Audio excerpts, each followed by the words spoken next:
Well, when we were growing up, I and my three siblings would often get into fights. Now, of course, I didn't get into fights very much. It was the other three. They were the bad ones. I was the good one. That's why I'm a priest. But of course, we would get into fights, all kinds of things.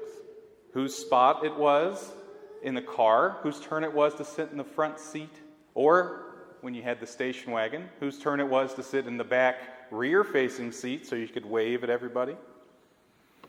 We'd have fights about whose turn it was to watch the TV, whose turn it was to play the video games, whose turn it was to do this, that, or the other. Who got to mow Grandma's grass because she paid good money to mow the grass.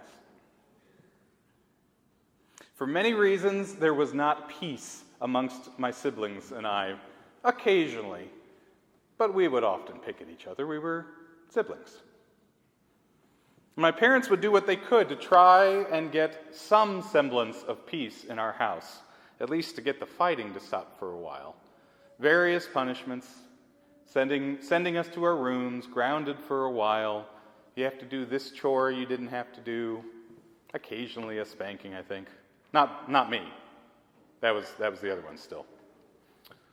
All of these things. Amongst all of those, though, my dad came up with the worst one.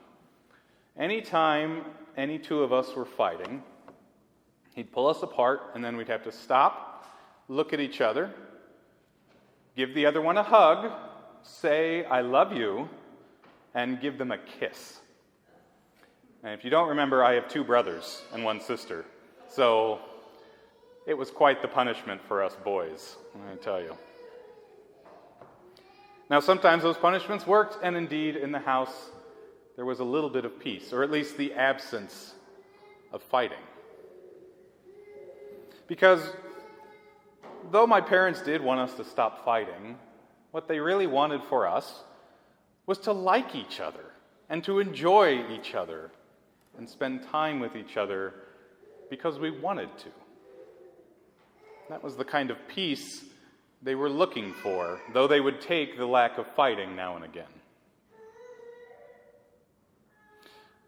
And when we come to the Scriptures, what we talk about when we say peace is more like sitting and enjoying each other than it is a lack of fighting or violence. We often talk about peace nowadays as that negative sense, that just peace is no fighting, no war. We ask for peace in the Middle East or peace in Ukraine. What we're saying, at least in part, is that we want them to stop fighting. But when it comes to the Bible, there's not just the negative aspect, but the positive aspect. Peace is not just the lack of war, but it's the opportunity to grow and flourish. To be at peace is to be at rest and to enjoy each other.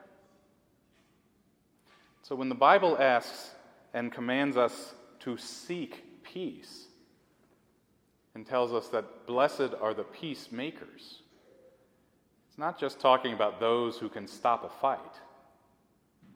It's talking about those who are able to help us flourish and grow.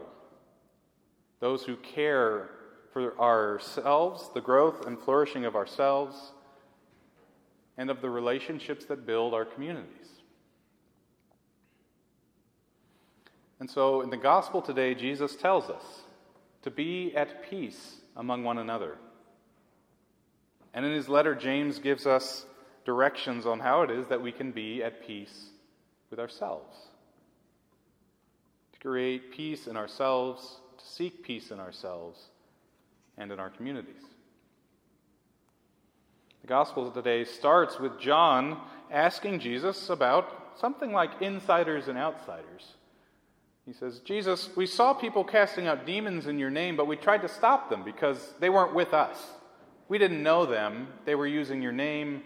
We tried to get them to stop." Jesus, of course, is unconcerned.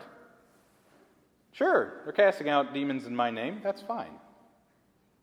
It's kind of like, contextually, last week we read about how the disciples were arguing about who is the greatest amongst them.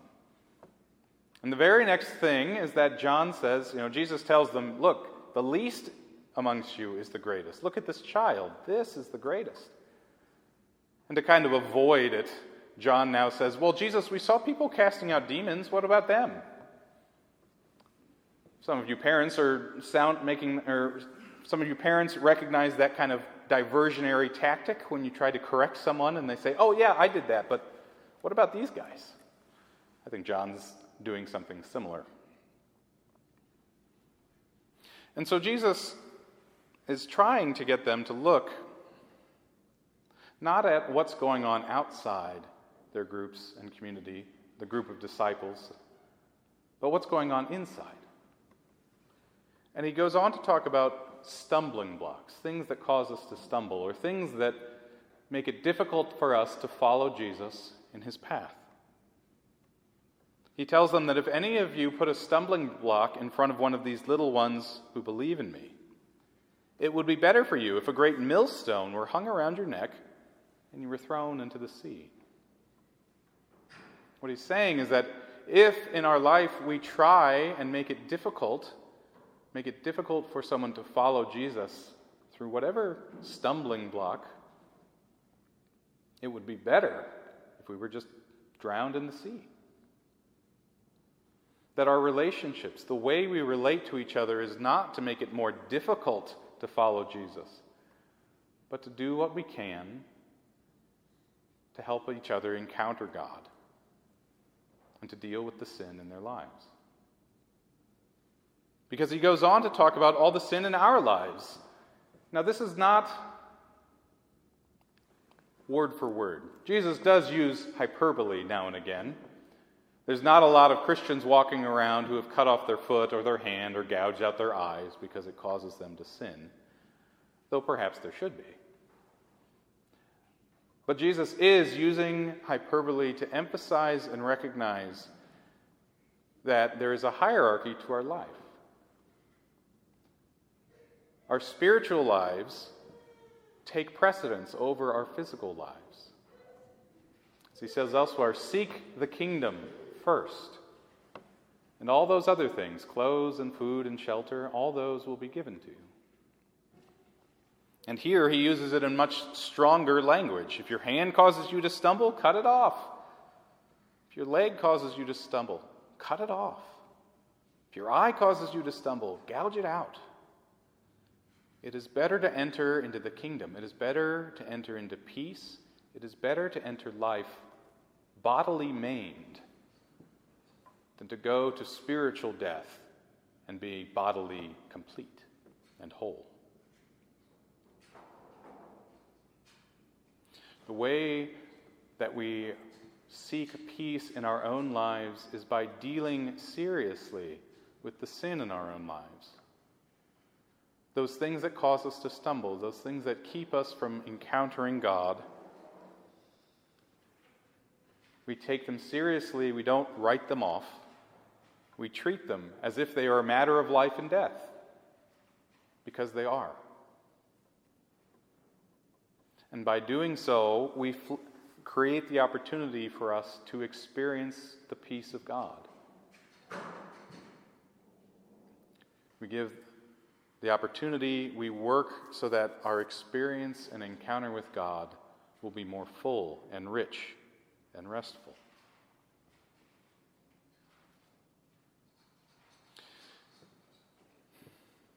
And James reminds us also that all of these things go together with prayer and with friendship with God. He reminds us that prayer is active in all of our life. If we are sick, we should pray. If we are joyful, we should sing hymns to God. If we are ill, call the elders, call the priest. Anoint with oil, a sign of health and life. Anoint with oil and pray. And last, James reminds us that to seek the peace of our community means going after those who have wandered away. To seek the peace of our community as Christians means we don't write people off. As he says, "My brothers and sisters, if anyone among you wanders from the truth and is brought back by another, you should know that whoever brings back a sinner from wandering will save the sinner's soul from death and will cover a multitude of sins." The peace of our communities, the peace of ourselves, is about dealing with sin. It's about treating it seriously and not neglecting it. Those things that hinder us. It's about seeking peace, which is not the absence of violence. It's not letting sleeping dogs lie. That is not peace. But it's taking seriously our communities and our relationships. And though it might be difficult, and it might involve a harsh word now and again, and likely we will lose our tempers and our patience, to let that sin and frustration and bitterness sit is far worse. And so for those of us here, as we seek peace in our lives by taking seriously those things that keep us from God. And we seek peace in our communities by taking seriously that we are connected one to another. As Paul will say, the strong must bear the weak. As John says, love one another.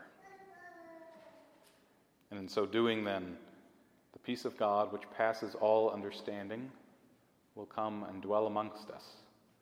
And we will flourish and grow into the people of God that know Him and love Him and will enjoy Him forever. Amen.